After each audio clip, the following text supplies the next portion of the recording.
Hey everybody, welcome to my office and welcome to the first sort of digital James Rollins book talk. I hope everybody's staying safe and sane out there. I'm nice and self-quarantined in my office. I've got a lot of books to write, so this is actually a good time for me to buckle down and get work done. This is not the way my normal office looks. We've decorated with some last Odyssey just for decoration, but normally this was a storm of papers as of this morning. I'm a little winded actually from trying to tuck everything away because I had a bunch of notes from my next Sigma novel. Next Sigma novel is called The Savage Zone. It deals with viruses, oddly enough. Seemed a little apropos. At first I thought, wouldn't it have been great if Savage Zone came out when it's a whole book about viruses during this period of time. I thought, no, you probably don't want to read about viruses. It was probably just as well that's next year. Now, it's not an epidemic novel. It's not a pandemic novel. It deals with sort of the evolutionary history of our viruses and how they affect us. Talks about where killer viruses come from and what to expect in the future. I'll give you one teasing little factoid from the Savage Zone about viruses. So I learned that basically viruses are raining out of the sky every day, every hour, every minute. Every square yard of the earth, 800 million viruses land on that 1 square yard of the earth every single day. So you're never going to, Clorox wipe your way to a clean viral situation. But again, lots of amazing little details coming up, but that's not why we're here. We're here to talk about the last Odyssey. And I'll, everybody's probably read the cover copy, but just give you a quick little blurb about it. The book starts out with the discovery by a group of researchers of a centuries-old medieval ship buried half a mile underneath the ice of Greenland. Within the hold of that vessel, they discover objects and artifacts both wondrous and quite horrific. But one thing they do discover in the captain's quarters is a golden map that has a silver astrolabe built right into it. And it seems to point towards the location of Tartarus, which is the Greek version of hell. Now, word, of course, that spreads, and there's a group of zealots that try to use that information to break open the gates of hell and trigger a new apocalypse. And it's up to Sigma Force to go where all men fear to tread, which is to cross the gates of hell in order to stop that apocalypse. So again, you can read that in the back cover. It gives a little more details. But I'm going to give you some more information that's not on that jacket cover. Number one, everybody knows that, well, not everybody, but back in the very first Sigma Force novel, Gray meets Seishan. Commander Gray Pierce meets this assassin named Seishan. They have a little bit of fireworks. They end up shooting each other. 15 books later, they're now married, and they have their first kid, Jack. Jack is 6 months old when we start this novel, so you're going to find out what exactly that means for Gray and Seishan. How does Gray handle parental leave? How good of a mother is Seishan? How do they try to balance, trying to save the world while having to be concerned about their son Jack? But one of the things you're also going to find out in this novel that's unique to this book is that I've mentioned in the past that why I like doing series is that I get to, my series is based on a group of characters. I like being able to, switch that spotlight onto different characters in different books. But there's one character that was been sorely neglected. He's only been a point of view character, sort of a central character in one of the adventures, and that's Kowalski. Now, Kowalski first had his point of view experience in Bone Labyrinth. The last Odyssey, he comes to the forefront again. He's actually, let me show you a little picture I have on here. Where we first see Kowalski is here. This is the Blue Lagoon Hot Spring Spa in Iceland. I was there a couple years ago. It's another little picture of that. This is where Kowalski and his girlfriend Marie are hanging out when they get that call to duty to try to find out what's going on in Greenland that's causing so much mayhem. So that's where part of their story begins. Back to me. So that's it. So we'll get a little bit more about Gray and Seishan and what it means to be parents. Get a little more history about, a little more insight into Kowalski. So that's all I really want to say about the book. I don't want to give out too many details. It's always hard to do a book talk. I mentioned this before when I've done actually in-person book talks. on how to do a book talk without doing two things. If I tell you too much about the book, more details than I've just given, you're going to go, well, now I know the whole story. I don't want to read the book. If I don't give you enough details about the story, you're going to go, well, that's not very interesting. I don't want to buy that book. So I've got to walk a little tightrope between telling you too much and telling you too little, because that tightrope hopefully ends at the click buy button on Amazon or Barnes and Nobles or at your local independent bookstore. So I've done this before. The way I like to frame my book talks is to split it up between, all my stories have always tackle sort of a historical mystery, a piece of history that ends in a question mark. Then I'm looking for that piece of science that makes me go, what if? Where's that headed? How might that threaten us today? And for this novel, we'll talk about the history a little bit. Let me just backtrack. Those that have heard me speak before, you've known I always talk about my magic box. It's the box where I collect a bunch of little pieces of history, little pieces of science. Normally I just throw them into a big one cardboard box like this, one of these little boxes. Well, I thought it'd be more organized. You'll see right here, this is now the equivalent of my magic box. In here are a bunch of history ideas and science ideas, and I have to go through them every now and again because I want to keep them to this number of file systems. Otherwise, right now I've got 6 of them. 6 will become 12, 12 will become 8, or maybe will become 18. And we're non-brothers, James Rollins on Hoarders. We don't want that. So I have to go through yours every now and again and sift through them, find out, is that science been tackled somewhere else? Has Steve Barry done that history already? Has the science changed? It's no longer accurate. So then I can toss those out. But during that process, I sift through it. I find that bit of science. I find that bit of history. Either that ends up on the floor at the same time or in my hand at the same time, and I begin to see ways they might connect. So what I'm going to further elaborate on the last Odyssey, I'm going to talk about what came out of these file cabinets. 2 pieces, a little bit of the science and a little bit of the history. I'm not going to tell you how they connect, of course, because I want you to go out and read the book. Let's talk about the history. I mentioned before, I'm always looking for those historical mysteries, those pieces of history that end in a question mark. And during my looking for those tidbits, I kept coming across a big blank spot in history, a section in time where not very many people know really what happened during that period. It's called the Greek Dark Ages. It's also called the Homeric Age because it's an age of myths, gods, monsters. It's the time where Homer wrote the Iliad and the Odyssey, and he's basically describing the Trojan War. Because why we know so little about the Greek Dark Ages, why it's a blank spot in history, is that there was a huge world war that was occurring during that period of time. Massive series of battles. It was so extensive across the Mediterranean, some historians describe it as World War Zero, basically the First World War. At that time, there were 3 very flourishing kingdoms. There was the early Greeks, the Mycenaean Greeks. There was the Anatolian Hittites.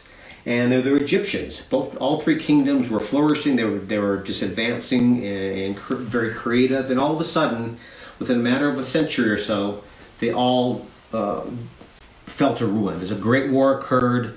They were all basically, brought down from the height of their kingdom to their own dark ages. And that's why so little is known about it. Is a lot of things were destroyed during that period of time. One of the only accounts of that period of time really is Homer's Iliad and the Odyssey. So a lot of archaeologists and historians have sort of searched through those Homeric epics to look for clues about what really happened there. The consensus is that there was a 4th civilization. There's a 4th group of people that nobody really knew about. It's a mysterious, shadowy group of people that brought the other 3 kingdoms low. But no one really knows who they were, where they came from, and where they went after that. Because it seemed to arrive, destroy those 3 kingdoms, and then vanish again. So if you want to know more information about that, I did a lot of extensive research into figuring out what might have happened in there, who those people might have been. You're going to find out that in the last Odyssey. One other thing that might be of note, as I mentioned before, that there was a great destruction. A lot of information was lost during those wars. That's why it's a blank piece of history. But during doing further research, I discovered there was sort of an unusual trait of humanity. that when one kingdom or civilization or culture starts to dim or fade, that another culture rises and carries that torch of innovation forward. And so the book opens with something that you probably are familiar with. I took this picture at the Louvre of the Mona Lisa. The prologue to this book starts from the point of view of Leonardo da Vinci. He is working on this picture at the beginning of this novel when he's called to duty by the Pope at that time. What's interesting about Leonardo that I learned is that many of his inventions and contributions had a foundation much earlier. 2 centuries earlier, the Islamic countries were flourishing. There was an Islamic golden age. They were vast innovators, especially from a navigational standpoint, but also in all sorts of engineering and mechanical development. And Leonardo da Vinci actually found a lot of the texts from that period of time as Islam was sinking from its golden age into a darker age. Leonardo and some of the other Renaissance scientists were gathering that information and building upon that. And even Leonardo acknowledges that he's leaning on the shoulders of these early Muslim inventors. So you can find more about that, the connection between Leonardo da Vinci and the Islamic countries. Again, that's basically all I'm going to tell you about the history. So mystery about Leonardo, mystery about the Greek Dark Ages. So let's jump over from there to the science. The science in this book deals mostly with inventions. It's the history of why we are such an inventive species, how knowledge passes from one culture to another, how innovation builds upon from one people to another people. And what specifically, probably from the description, I became very fascinated with navigational tools, specifically astrolabes. Astrolabes eventually became the sextants that were used for helping in navigation. So I took these at the British Museum. I like this little one here. Let's see if I can make this go. Just the amount of innovation that came from just simple tools and what they're able to do, which plays a role in this story, is the way information has grown over the years. And most people, basically, one of the other, a theme of this novel is the fact that we have a tendency to dismiss the ingenuity of ancient peoples. I've watched that television show, Ancient Astronauts, where it seems to imply that there's no way we could have done these things. We couldn't have built the pyramids. We couldn't have done these amazing things that were going on in Greece and in Italy and Rome. We always try to attribute it to something, some outside miraculous force. But actually, it was probably just human ingenuity that accomplished most of that. And I took this picture at the National Archaeological Museum in Greece, in Athens. This is the Antikythera Mechanism. It was discovered in a shipwreck, and if you can look at this, it almost looks like a piece of machinery. And to this day, most historians and archaeologists believe this was probably a crude or early version of an analog computer. So again, this was not ancient astronauts. This was just humans being humans, inventing as necessity needed it. So what does ancient inventions, what does that have to do with Leonardo da Vinci or the Greek Dark Ages?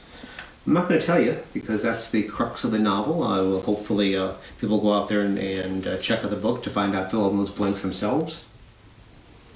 So another question I oftentimes get asked is, I've told a little bit of history, a little bit of the science, but where did you get your ideas from? So one question I'll often cringe. Where did that idea come from? And I'll show you where the very first idea for this book came from. I knew. Follow me here. I mentioned before that one of my inspirations was the Doc Savage pulp novels from the 30s and 40s. I've loved them. Here you can see I got all 181 Doc Savage novels right here. Doc basically was a smart guy. He was in good shape. He put together a team of scientists from different fields to help him out in solving different different challenges, which might sound a lot like Sigma Force itself. Matter of fact, one of Doc's colleagues, one of his teammates, is a character named Monk, which you may know from the Sigma Force series, because I borrowed Monk from Doc Savage. Well, the idea for this, for the last Odyssey, actually came from one of the very last novels written in the Doc Savage series. It's this one right here called Up from the Earth Center. And in this book, Doc and company actually go to hell. And it's the only novel in all of these novels with a line that reads, Doc Savage screamed because of what he found. It's so horrific. He never, in all these other 181 novels, does he ever scream, but he does in that book. So that stuck with me. And I thought at some point I wanted, Doc and company went to hell. I wanted to at some point figure out a story where I can send Sigma Force to hell. To actually, cross the, the gates of Tartarus, to cross the, into Hades, into what's considered to be the underworld. And that was the genesis, and this was the start of where Last Odyssey came from. Now, of course, I get that gist of an idea. I pull that little tidbit out of my file about the Greek Dark Ages. I'm looking about the history of inventions and the wonders of what ancient civilizations have done in the past. And what you're going to find in this novel is some truly amazing creations. They're going to seem like there's no way that's real, but as you'll find out at the end of the book in the what's true and what's not section, almost everything that's in that book, is, as crazy as it may sound, is based on real inventions and real things that were built and crafted in the ancient times. But then, of course, that's only the beginning of it. Then I got to figure out, is there a story there? Is there a way of connecting that history and that science? And so in here, all these lower shelves, if you pan around, you'll see there's all these different shelves that are just full of all my research books. So this is from all the different books over the years. And there's times 12 of them in here. So that's where the next part comes. So again, I have to do some research, decide, is there a story to be told there?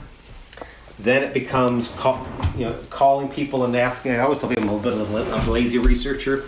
I will always prefer if somebody tells me something than that require me to look something up. So I spoke to a bunch of historians and archaeologists about the subject matter. I went to Greece, I went to Italy, I went to Sardinia, where there's a bunch of Neolithic ruins from that period of time to build the story to craft. And you're going to find all those details in there. Because basically, to me, Last Odyssey is like it's like a Mediterranean adventure. Right now we're not allowed to fly to Europe, but if you want to have sort of an armchair excursion, a little trip from one side of the Mediterranean to the other, you're going to find that in the Last Odyssey. So I'm going to end my formal talk about Last Odyssey, just talk a little bit about things that are in my office that give you a little hint behind who I am as an author. Where to start? Let's start over here. Since we're right here. This is I've shown this on Facebook and Twitter and Instagram. What I call my little vignettes for authors that are particular. There's Clive's book, Raise the Titanic. I'm still crushed that we lost Clive just recently. Not only is he a great author and great inspiration, because basically he's doing novels based on history that deal with he takes historical mysteries and builds modern day adventures, which is what I do today. So Clive Cussler's fingerprints are all over what I do today. But not only that, Clive was one of the first ones that ever gave me a blurb for one of my novels. Not only was he a great author, he was a great gentleman. He was always willing to help another author get a foot up, to reach down out of obscurity and pull an author up. He's fantastic. Everybody knows my connection to Steve Barry. Steve's a good friend of mine. I've got my little, there you go. So this piece of amber, you might have remembered when I was doing the Demon Crown tour, I was carrying this little piece of amber around that has a little insect in it. I have a little crystal skull in honor of my writing the Indiana Jones and the Kingdom of the Crystal Skull novelization. You might wonder about the nun doll back there. That was my mom's. She had it on her shelf for almost the entire time I grew up. And me and my three brothers and sisters always used to make fun of it. We thought it was actually quite creepy. So when she passed away, there's only one thing I wanted of hers, and that was that doll. Again, Anne Rice, huge influence for the Blood Gospel series, the Sanguinus series. Let's move over here. This is an important object. Baco. Somebody was kind enough to embroider this and send this to me. And Baco appeared in Bone Labyrinth, and you might be seeing Baco again in the last Odyssey. I'm not going to tell you if that's true or not. Moving over here, got a mammoth tusk from a couple 100,000 years ago. Somebody scrimshawed it. Oh, what else do we have? Oh, this is... Here I have a... this... I don't want to guess what this is. This is an antique French dog collar. You know, me as a veterinarian, of course, I wanted to get the antique dog collar. I always thought this would be... if I ever, when I do another Tucker Kane novel, which we'll talk about in just a second too, is I thought it was really cool to have, Kane have to fight somebody that's wearing a collar like this. As we talk about that, besides The Last Odyssey, I do have another book coming out this year. It's an anthology called Unrestricted Access. It's coming out in September.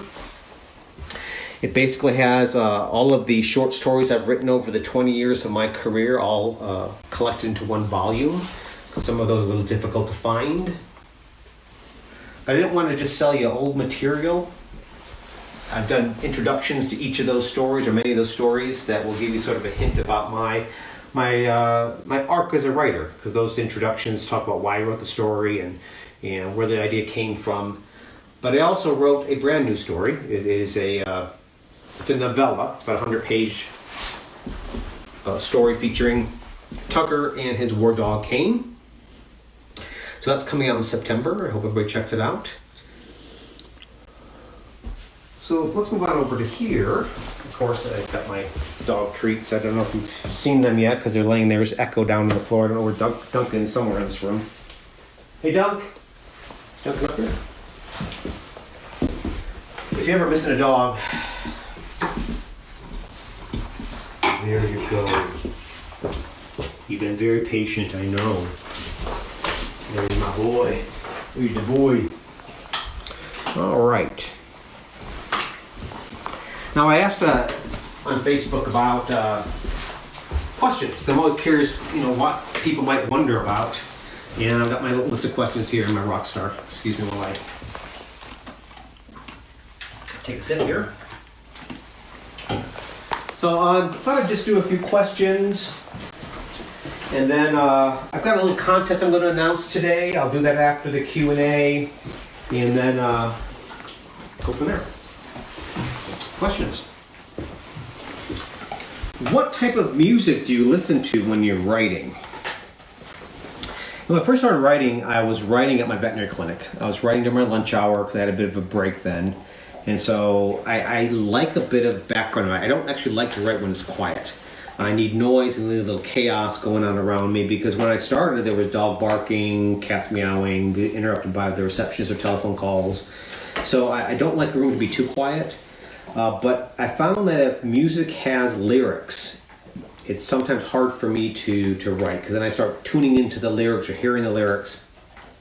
So generally one of the bands I like is Dead Can Dance. Dead Can Dance. They're sort of a world music group. It's just fantastic. It's very atmospheric. I love to write with them playing. How did you get interested in caving? Caving. That happened in my college years. While everybody else went to the University of Missouri, Columbia, Mizzou. That's where I got my undergraduate and my veterinary degree. And Missouri sort of cave central. Basically you can dig a hole in the ground, you're probably going to crack open a cave somewhere in Missouri. So while everybody else was doing float trips down river, rivers or creeks, I joined a caving club to explore these caverns, these wild caves that are usually on private property. And I just love the idea of potentially, seeing something that no one's ever seen before. And I still love it today. I just went caving back last summer. Actually, I guess not too long. It's been almost a year now. So I still do it. I still love it. It's great exercise. Notice when I was reviewing the questions, there's a lot of questions about the Godslayer Chronicles and about Jake Ransom. I have not given up on either of those series. I've already finished the third Godslayer book. I'm working on the fourth one. The third Jake book's done. I'm working on the fourth one of that. So my goal is to republish those in their entirety once I complete the entire series on those. So don't give up. They're coming. Movies. Should update on that is that we just renewed the film rights with Constantine Films. So hopefully maybe down the line we will see Gray and Company on either the big silver screen or maybe on the smaller screen. At this point it's still an unknown. Somebody asked me, you were named in Steve Barry's latest book. He was kind enough to use my real last name, Tchaikovsky, and made me the President of Poland, which I thought was quite the upgrade. Steve and I have known each other years. We initially were sort of coyly mentioning each other's characters. I've mentioned Brad Thor's characters in my books in the past. Douglas Preston Lincoln Child, we've exchanged characters' names in our books. I still think the funniest thing is that I was reading, I can't remember which book it was of Douglas and Lincoln's. It was he mentions there's a character that goes into an airport bookstore. And the character goes, "Oh, it's the latest James Rollins. I must read that for this plane ride. It will make the hours fly by." Which was quite generous of them to say, except that the character that was so fascinated by the James Rollins novel was the murderous villain of the book. So apparently, if you're murderous villains, you like my books. How many of the places in Sigma have you traveled to or visited? That's a good question. And I mentioned for this tour, this is probably the tour where I've been to most of the places I've written about in this book.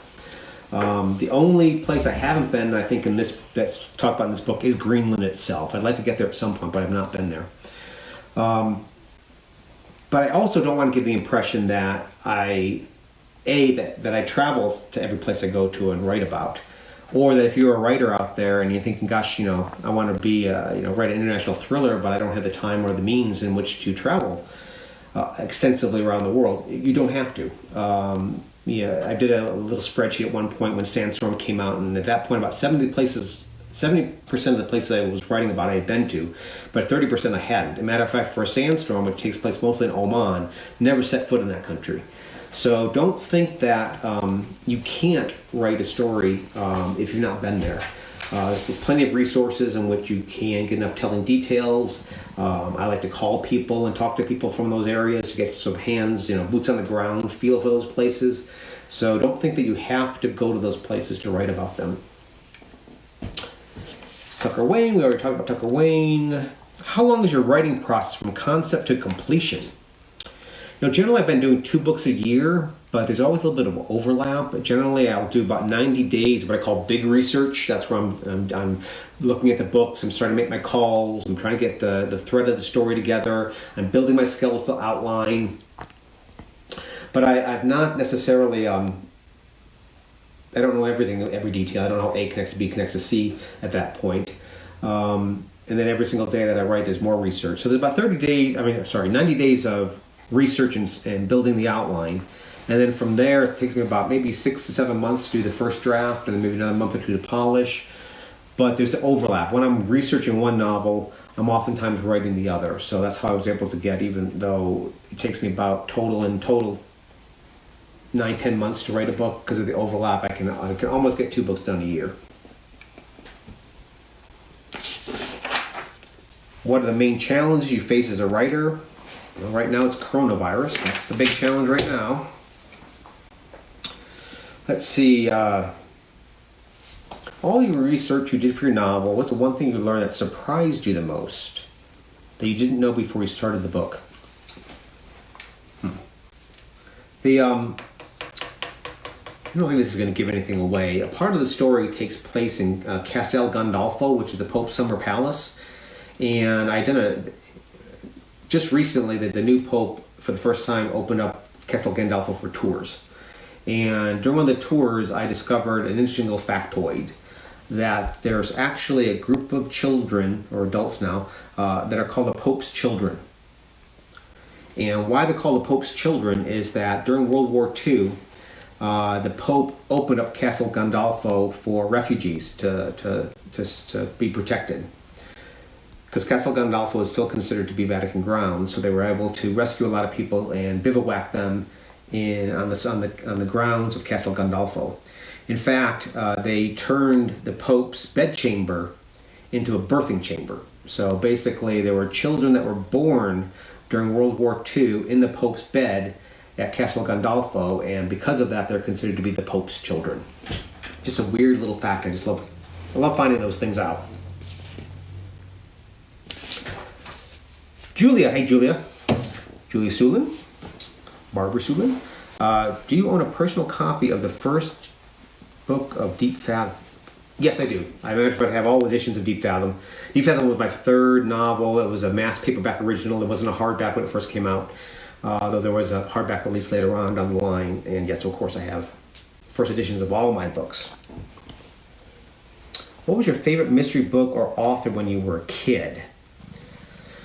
Well, I probably got some hint of books I love from looking at what particularly my vignettes. I love. Over here I have Stephen King and Michael Crichton. I've got Dan Simmons up there at the top. I mentioned Dan Simmons at a lot of my signings over the years. No one ever seemed to know who Dan Simmons was, even though he's an amazing writer. He writes in a bunch of different genres. But what's amazing about him is that no matter what genre he writes in, he wins awards. Like the Song of Kali that you're going to see there at the top shelf. Scariest horror novel I've ever read. It won the horror award for that year. He writes. I have it on here. No, somewhere on here. He writes a science fiction novel. He wins the Hugo Award. He writes a mystery novel. He wins the Edgar Award. So he's an amazing writer. So, what else growing up? I loved Tom Clancy. I read almost everything Tom Clancy's ever wrote. Mystery writers wise, one of my favorite mystery writers, that wasn't necessarily when I was a kid, is Nevada Barr. She sets her mysteries in various national parks. Each time, the national park themselves are a character in a novel, and being the naturalist that I am, I really appreciate that in her storytelling. Let's move on. I don't want to go on too long. Have you ever considered branching into other genres? Like I mentioned before, I've done 2 books a year for almost the entirety of my career. And when I first started, I was doing a fantasy novel under the pen name James Clemens and a thriller under James Rollins every year. So I was already doing different genres. Jake Ransom is a sort of a middle school series, and it's got a bit of a strong fantasy element to it.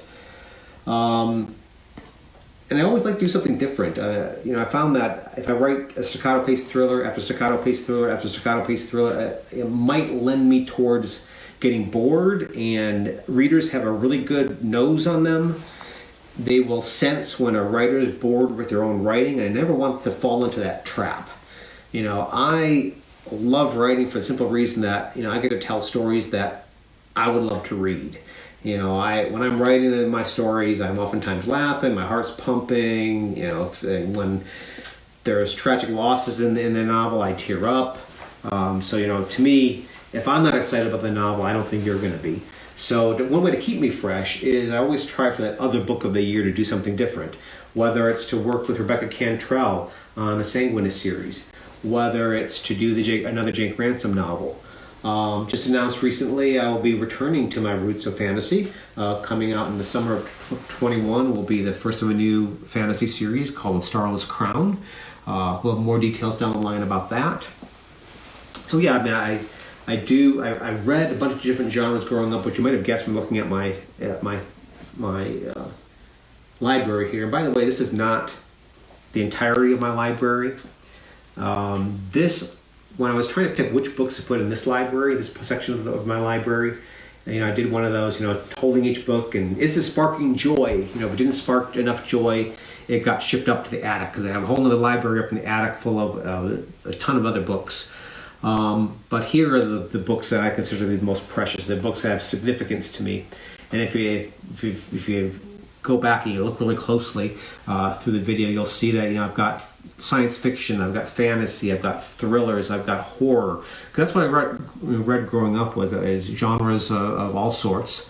Never really liked literary fiction, mostly just genre work.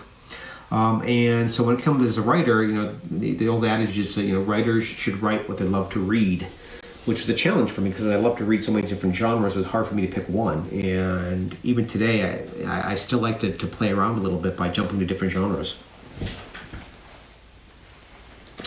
With so many changing challenges that have come up for Sigma, how do you refocus your energy on what the next great calamity challenge will be in your series? Oh, that comes from here. I'm one of those guys that's obsessed with these, those lists that say, 10 ways the world's gonna, die, 10 things in your medicine cabinet that's gonna kill you. I'm always looking for those sort of new threats. I think that's why writers, especially thriller writers, maybe mystery writers too, why we write. I think it's our attempt to bring order to chaos. When you're writing a mystery or reading a mystery, eventually, that murderer is found most of the time and brought to justice. So there's a sense of bringing order to that chaos. And here, I think a part of me is looking at world threats and trying to think of ways to solve them if I can. And so it allows me to put my mind a little bit at ease.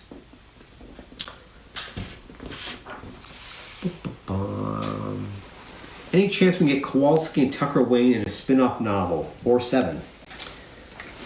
I definitely want to get Kowalski and Tucker back together again. They're a perfect combination. I don't know when I'm going to get to them, but eventually I want to put those two together again. Do you have plans to write a 4th novel of the Sanguine series? Rebecca and I have talked about that. The series is complete in and of itself, the trilogy that we wrote. But there are some, little threads at the end that might be building into another story. And so we've talked about that before, about, ways of spinning off a second trilogy. And we've talked about it, but I don't know when we'll ever get to that. Hopefully sometime. Again, somebody mentioned Steve Barry, named the president of Poland. Somebody's asking me, I can't find any audiobook in Polish. It's sad that there are no Polish audiobooks for such an author with Polish roots. I agree. There should be Polish versions of my books. There's been translations in audiobooks in many different languages, but I didn't know there was lacking in Polish, so we should correct that. I often get asked, can I speak Polish? No, I can't. I can't speak Polish. Let me ask, how do you cope with the names of your characters? Well, as I mentioned, Monk came from Doc Savage. A lot of times I like to do a little nod to books and authors that meant something special to me. And there's some very deep Easter eggs that I challenge people to find where I've named characters after characters in other books by authors that I really enjoy. But sometimes it's just a matter of coming up. Gray, I picked Grayson, who everybody just calls Gray because he is sort of a mixture of black and white. He thinks outside the box. His brain always is looking for that commonality between what seems to be extremes to solve mysteries. So that's how he got his name Gray. Say Sean, don't know, just popped in my head. Somebody else says, it seems that your fans will buy the new novel online if they can't make it to bookstore. Well, I hope so. Why are authors hurt by not being able to do appearances? I don't think from a sales standpoint that we're really hurt by not doing appearances. I think a lot of us enjoy it. It's, we spend a year or more working on a novel. And to do a book talk is a way of almost doing like a victory lap. We get to go out there and talk about the novel. We get to get feedback from people. So it's enjoyable for us. But at the same time, I like to use it as a sounding board. I'm really listening to what people are saying in their comments. Oftentimes I will quiz an audience about a title and ask them, these are the 3 titles that we're thinking for this next novel. Let's vote on which title you think is best. That's a lot of fun. So it's, social media does allow that exchange to occur. It's an immediacy between reader and author. But I think there's nothing like a book talk. To be in a book signing crowd, that's really appealing. So I'm disappointed I can't go on book tour. some of the things, how do you decide where your books are going to take place? How do you pick a city or the Amazon? There are three things when I'm building a novel. I'm looking for, I mentioned before, the historical mystery, that piece of history that ends in a question mark. I'm looking for that piece of history, or a piece of science that makes me go, what if, where's that headed? But I'm also looking for those locations. So that usually oftentimes comes third, because I'll look at the history and I'll look at the science. Sometimes that will tell me where the story needs to take place, especially the history. Usually the history is rooted somewhere, so that will tell me where the story needs to take place. But occasionally it's been the location. My standalone novel, Amazonia, was just because I wanted to write a story in the Amazon. I had done a trip to, a very brief trip to the Amazon, and was so excited about it, I wanted to write about it. And so sometimes it is location even. How come we never ran out of ideas or plots? Right there. That's it. Nobody break into my office and steal this, or my career is over. My idea files. I don't want to keep going forever on this. Let's see. Are you coming to India on tour? I'd love to go to India. It's one of the countries I've not visited before. I'd love to. Will you be to Italy for an event or interview about your new book? I was in Italy. How I ended up actually at Castel Gandolfo is that I was invited to speak by my Italian publisher out there. We spoke in Rome and also at an event in Velletri, a small town outside of Rome. And it's right next to Castel Gandolfo. So because we were so close, I figured I'd take advantage of that. Let's see. Random Chatter podcast asked about being interested to talk to us. Yes, if you ever have a podcast, you want me to talk to them, happy to do podcasts. So all the craziness right now seems right out of a Sigma adventure. It does indeed. When does the tomb sweep in to save us? I hope they're working on it. As long as Kowalski's not leading that scientific team, I think Sigma would do a great job. Somebody's been to the Vatican. They're asking me what was my favorite parts. I've been to the Vatican a few times, and I think the most special time was the time I got to go to the necropolis. It's the excavation underneath the Vatican itself. Again, it's a little hard to get a tour down there, but it's really exciting. It's where they found the bones of St. Peter. And that section played a big role in Map of Bones because of my little tour there. Do you schedule a specific time to write each day, or do you focus on word count? That's a good question.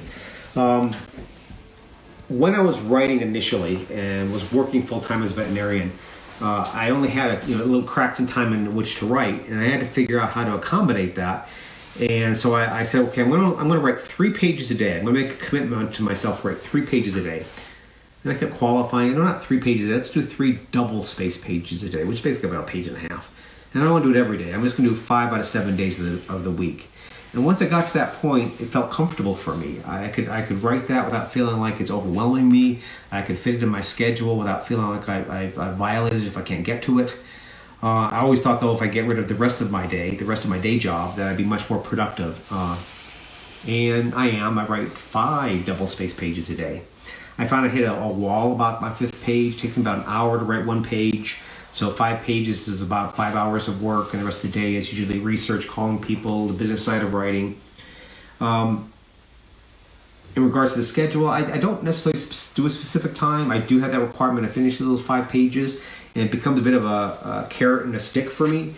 If I get right down to writing at the beginning of the day, sometimes I can be done earlier and go to a matinee or goof off, or I take the dogs for a walk. Whereas if I'm dragging my feet and spending too much time on Facebook or Twitter, then oftentimes I'm trying to get that last page done by midnight. So, but I have to do those 5 pages, 5 out of 7 days of the week. That's the same question. Oh, that's the last one. Same question. I got 3 copies of that one. So that's the questions. That is the end of the Q&A part of today's talk. Normally at this point in the game is the time where I go sit in a big chair and sign books. I can't do that, obviously. I try to improvise as well as I can. Luckily, I had pre-signed a bunch of books for Barnes & Noble We'll post a link. I posted a link in the past where you can order those signed copies, so please do so. But also a big supporter of my career, not just this book, but my career, has been Barbara Peters over at Poison Pen. I remember the first time I was at Barbara's store. It was well into my career, and Barbara turns to me. I think she was driving me to the airport. She goes, "Jim, why haven't you ever been in my store before?" And I go, "Barbara, I've never thought myself worthy to be at your store before." So, she's been a huge supporter of my career. And so, I'm doing everything I can to make sure she's got plenty of signed copies. And right now they do have plenty of signed copies. And not only do they get signed copies in my little doodle for the book, is that, I don't know if I did the doodle before online, but maybe those haven't seen it. I will cheat and use this copy right here. So this is the doodle for this. And for those that don't know, I do a unique doodle to all the books. In this case, I'm doing a little compass that you'll get with each book that gets signed. So this is my typical signature you're going to see if you order a book. Around a little bit so you can see that. And we've given little peeks of what the little card is that's given away at Poison Pen. This is unique to Poison Pen. I don't know if you can appreciate this, but there's a little water print image on here. It's also on this side. Now they may look... Okay, we're back. Sorry, a little technical difficulty there. So this is the giveaway at Poison Pen. There's an image here. I'm not going to tell you what it is. It's a little hard to see. You'll see it better from in person. I'm not quite sure how well it captures. And you'll see a similar image on this side. They may look the same initially, but they are not. And those that have read my books in the past, they might know what this means. And if you don't know what it means, you're going to find out in this book. So that's available through Poison Pen. But also, we're giving away these last Odyssey compasses. They're very cool. Now, they were sent to all the stores that were on my tour stop, and those stores still have them. And the word is they're happy to give these out. So I have a list of tour stops that you can check out, and if you go to one of those stores, ask for it if they don't actually offer it to you, because you're definitely going to... at least while supply lasts, you should be able to pick that up.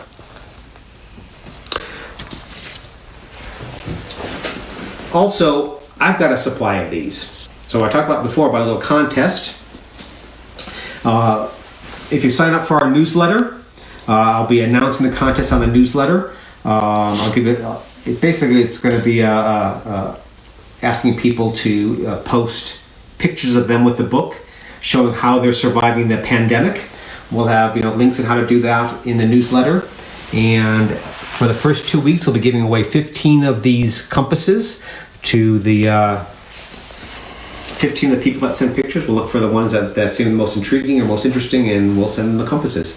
So that's more details in the newsletter. So if you haven't signed up for my newsletter, please do so. So that is pretty much everything in my office I can think of talking about and about the book. So again, when it comes to the compass, by the way, we'll talk about it on YouTube and Instagram, Facebook, all social media, so you'll get a lot of information about that. But I just want to end on one thing. I talked before about one of the books I want to mention. Game of Thrones. No, not Game of Thrones. Hitchhiker's Guide to the Galaxy. This is one of my treasured books. It's actually signed by Douglas Adams. I love the book. I love the story. But what's important now is that the Hitchhiker's Guide to the Galaxy is a volume that was written to help you navigate the universe and deal with threats. But what is inscribed on here is it has the words "Don't Panic" inscribed in large friendly letters on its cover. And that is my message to everybody out there. It's a scary time, but not a time to panic. Just use reasonable precautions. Stay safe out there. Follow the rules. Wash your hands. Clean things. Keep your distance. And we'll get through this just fine. I was watching Trevor Noah had a little podcast yesterday, and he was talking about ways to help students, because most of the schools across the nation are closed or closing, and a lot of schools are sources of meals for kids, millions of kids. And there is a website he recommended, and I'm gonna hit it too. It's called NoKidHungry.org. That's NoKidHungry.org.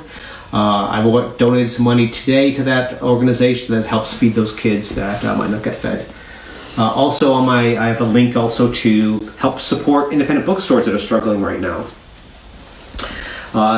If you order my book or any book through those two links, part of those proceeds are going to a fund to help with these independent bookstores that are struggling right now and help their employees out, help the stores out. So please, if you're going to order, maybe order from there too. So that is my official talk. I hope you enjoyed it, and I will hopefully see everybody maybe on an official book tour when an anthology comes out in September to make up for not doing that today. So Echo is napping. I may do the same, because there's nothing like dogs to give good examples on how to live a good life. So again, thank you everybody for tuning in, and please, I hope you enjoy the book. I look forward to hearing what people say. You know, I had a nice interview yesterday where the gentleman had read the book and described it as, hey Jim, you know, your book goes from 0 to 60 in no time flat, and then it just keeps going. So I hope you feel the same. My goal is that, you know, this Publishers Weekly just gave it a starred review and said it's great escapist fiction. So if you're looking for a place to escape, if you want a little bit of a jaunt across the Mediterranean while you're cooped up indoors, I hope you enjoy the novel. Thank you very much.